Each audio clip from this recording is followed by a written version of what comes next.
Hello. Oh, Hi, Alicia. Welcome. thank you.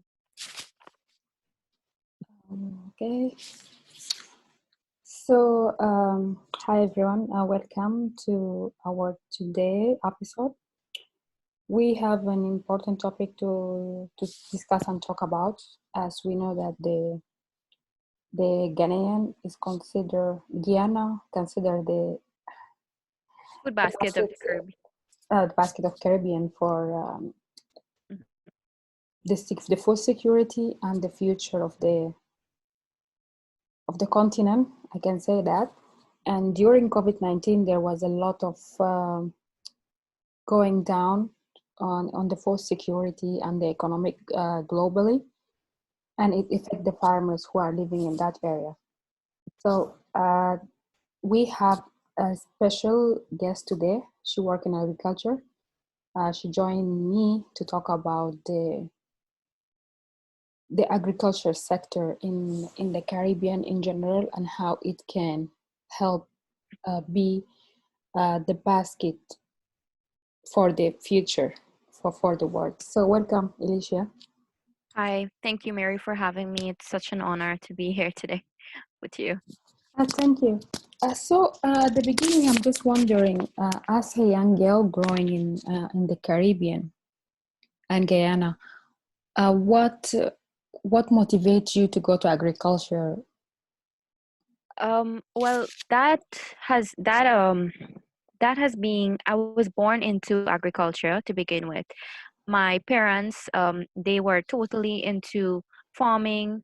All my life, my grandparents, my parents, they've always been into farming. I've always been exposed to the fields, and I've grown to love to be there. It has become part of a great part of my life, and unlike other girls in the neighborhood, I chose to be on the fields rather than be in the house and do things that girls would do.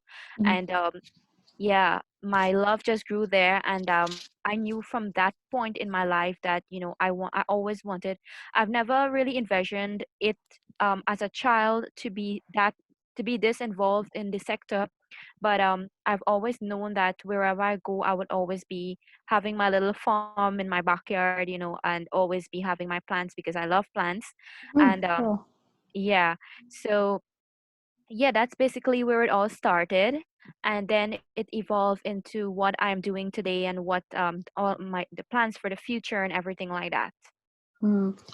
So starting from the family and the parents, how did you get into the agriculture? What was your first experience that bring you to deal with plants and be on the field, Yeah. harvesting and doing your work?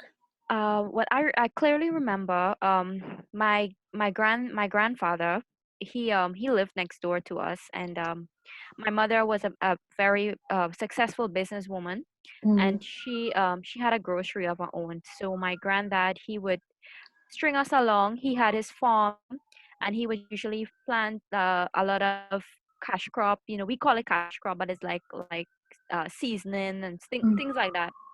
And in the evenings when we get back from school, he would string me and my sister along, and he would take us, when he goes to take care of his farm, and we would just go for a little play and just to be around him.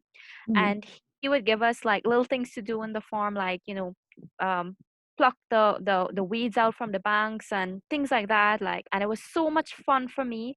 And sure. I continue, like I would go, and on the days when he would leave us alone, like I would get so upset, and I would go by myself and I would be there with him. And yeah, unfortunately he passed away and he left us, and Mm, that was very sad for me. I was 8 years old at the time.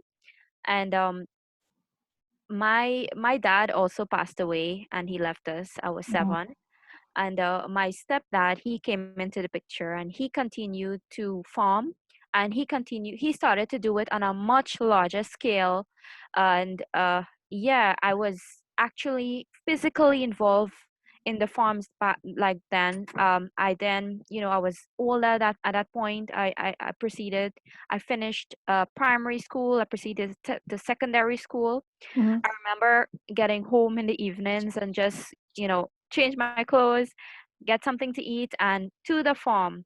yeah, so that was pretty much how it all started and how it evolved, and yeah. Okay. So then you grow up as a youth. What about the activities that you have been doing and how you are involving other youth in your age to be a leader or to join the agriculture sector and make a change for a better future? Okay, so um well, with my interest in agriculture from being a child, it was introduced to us in secondary school. And Mhm, as you know, obviously, I have loved the subject so much.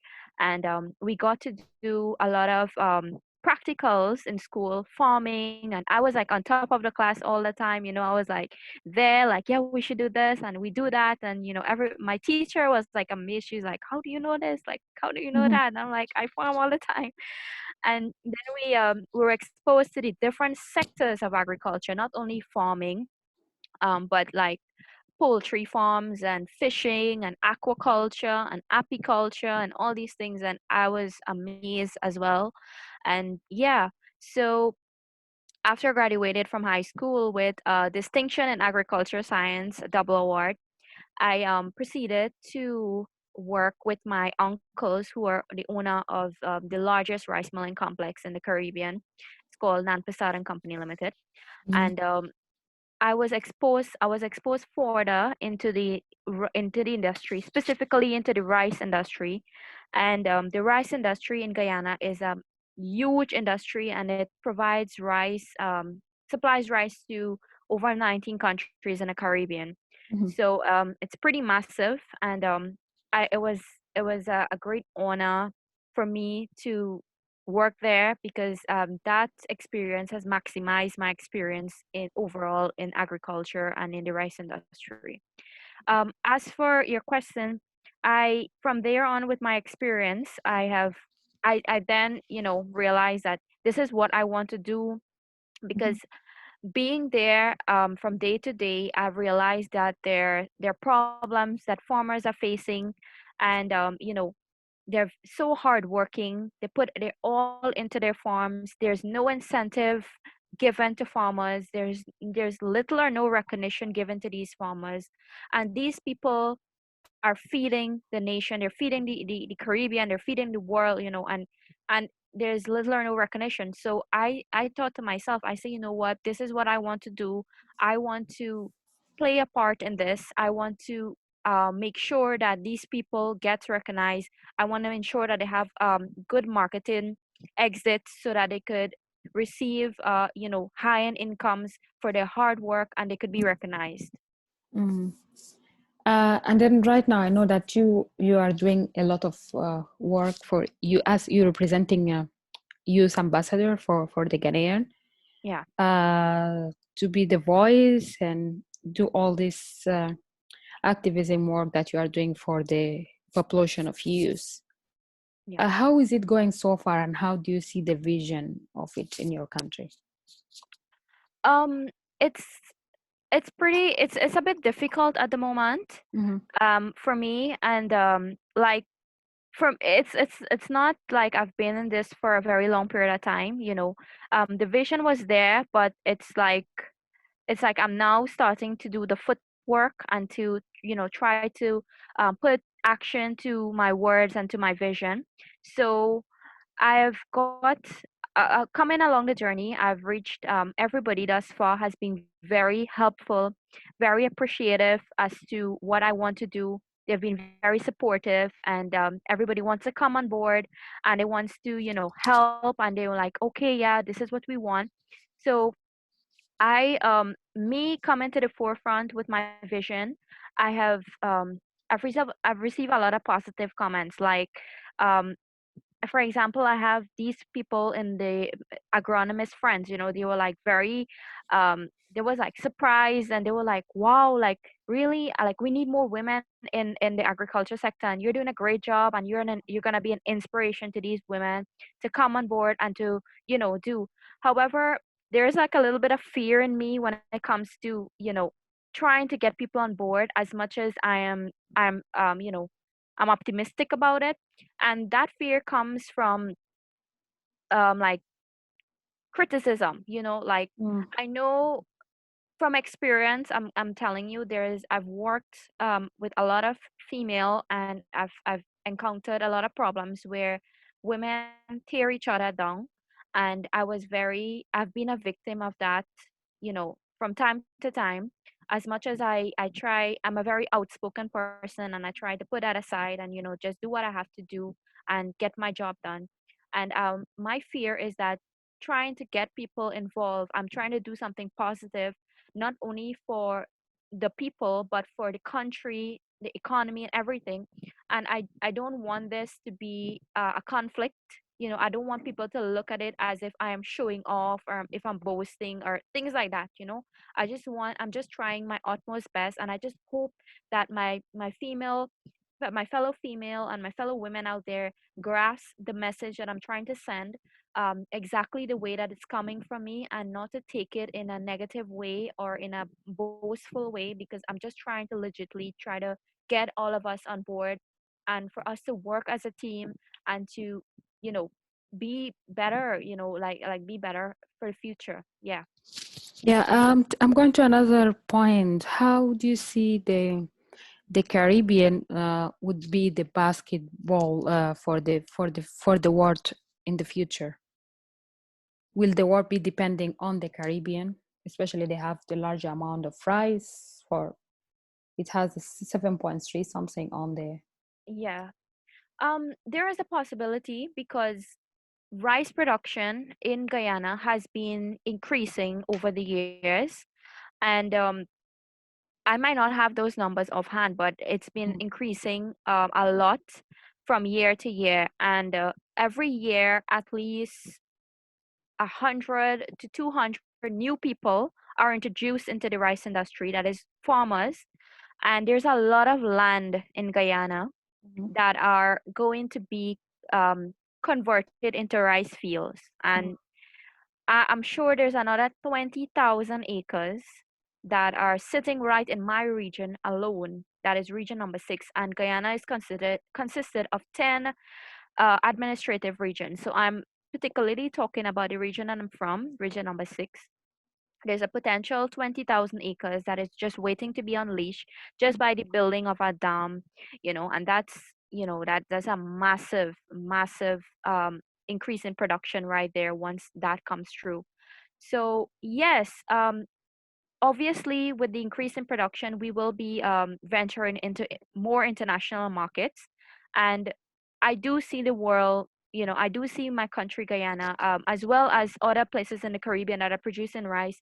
I do see us becoming a hub in exporting rice to international countries around the world. Yeah. That's great. So right now with the current situation of COVID-19, how is it affecting the farmer underground there? And Um. what do you see the solution or the long-term goal to solve this problem? Um. To Okay. So this has been a situation, a worrying situation for me since COVID-19 had hit the countries here in the Caribbean. And I know that a lot of our farmers in Guyana, they're these people, they're very strong, and they're very adamant in what they want, and they're very persistent with their routines, their daily routines, which includes every day. Once you're a rice farmer, you go to your farm every single day. Mhm, Farms, there are farms that are located close to housing areas, and there's a lot of farms, or majority of the farms, that are located away, like a long distance away from the housing areas. People in those cultivating those crops, those farms, they have to use like either a tractor with a trailer or a boat, or to get them to reach that destination there. Going there, cultivating these farms, it requires at least 15 to 20 men, sometimes 6, depends on how large the farm is. Farmers they're not really they have not been taking the COVID-19 very seriously, and they have not been practicing the measures of staying social distancing, and wearing protective gears, washing their hands and stuff like that. So COVID-19 definitely has been affecting us. It has not been so dominant in our region where these farmers have been doing this, but in a situation where somebody unknowingly, because we know how dangerous and how quickly this virus spreads. So in an instance where somebody go and somebody gets infected, it will be spread very easily among these farmers, right? Mhm. Now, the good news is that all of this, because of a lot of farmers have a lot of family relatives abroad and stuff like that, and what has been going on, a lot of people have been dying, and a lot of these relatives has been dying. So I think they're eventually grasping the seriousness of the disease, and there's a lot of organizations in Guyana, including the government, religious organizations, private organizations, individual persons as well, that has been playing very important roles in making face masks, distributing food hampers, and they have been very helpful in helping each other to cope with this COVID 19, this pandemic. So, Guyana, I must applaud them. I must applaud what everybody is doing. It's been great. It's been awesome thus far. The cases are rising, but more and more people are reaching out and they're going out there and they're doing their job. They're doing their best to educate. They're not leaving it as it is. They're not just venting for themselves. They're cooperating. They're doing really good. Okay, so the last message that you would like to send for a youth out there, and especially young women, how they can join the agriculture sector or how they can be part of the process of building the global economy to be part of the social change. Okay, so this is something I've been working on like forever. This is my dream actually, to bring female or women on the forefront as teams. I've always believed in working as teams, working as groups, as cooperatives. You know, we will get a lot done. We'll be stronger. You know, and I think this is my message. I want to let women out there know that it's very important to farm. Farming is very, very important. It's an essential to our lives in so many different ways. Not only food, it's healing, it's mental healing, it's a lot of things. There's a lot of things in just farming. I want to let you guys on a little thing with me and plants. You know, this might sound a bit weird, but I feel so much better when I'm in my farm. Like if I'm having a bad day and I come home and I go into my farm, I literally just feel so much better. I don't know. It's something to do. Like you form that connection with your plants. Mm. Um, that's one. Two, you know that you're growing your own food. Growing your own food, it's you know, you have that opportunity to grow your organic food at home. It's healthier, it's much better. You're saving a lot of money as well. When you go into the market, you know, this is for that money, that is, you don't know what fertilizer these people are using, what artificial, what they're using. Growing your own farm at home, you have your own produce at home. You don't have to go to the market. You have your stuff at home. Um, Also, it's a beautiful business venture. It's a very profitable business venture. Mhm. So I see agriculture as being a very profitable business venture for women, creating employment, like an employment windows for people that are unemployed. And yeah, it's really, it's a business, it's a hobby, you know, it's food production at the same time. It's so much things in one. And I just wish that women out there could look at agriculture and you know, apply all those qualities that I've just mentioned and understand how important it is for us. However, I would also like to say that this is something that we should not only consider doing, but we should start to do, because we don't want another COVID 19 to come and hit us or something even worse. Because, you know, we just want everybody to have their food. We don't want to be put in that plight again. COVID 19 is here at present. We don't know when it's leaving. We don't know how far it would take us. We don't know when, you know, what the food plight is going to be like. So people that are quarantined home, and you don't have to go to the agro store, you don't have to invest in seeds, the same things that you eat, the same produce that you buy, there are little stumps on the bottom. You could cut that out, you could plant it. It's going to come in very handy, I promise you. Okay, thank you, Alicia. Thank you for spending time to talking to us. Yeah. And then I would just wish that we as you recommended, that she asked a lot of youth who are out there and young women to get involved in the agriculture center Yeah. and start doing the change from the agricultural sector by providing the sufficient food that we can depend on when there is an upcoming crisis or a pandemic in the world. I would like to thank you, Alicia, a lot. Thank you for your time, and Thank you so hope much to for meet having me. again and have more discussion and talk about it. Yeah. Thank Thank you you. so much for having me, Mary. It's an honor. Okay, Thanks. sure. Have a good day. Bye.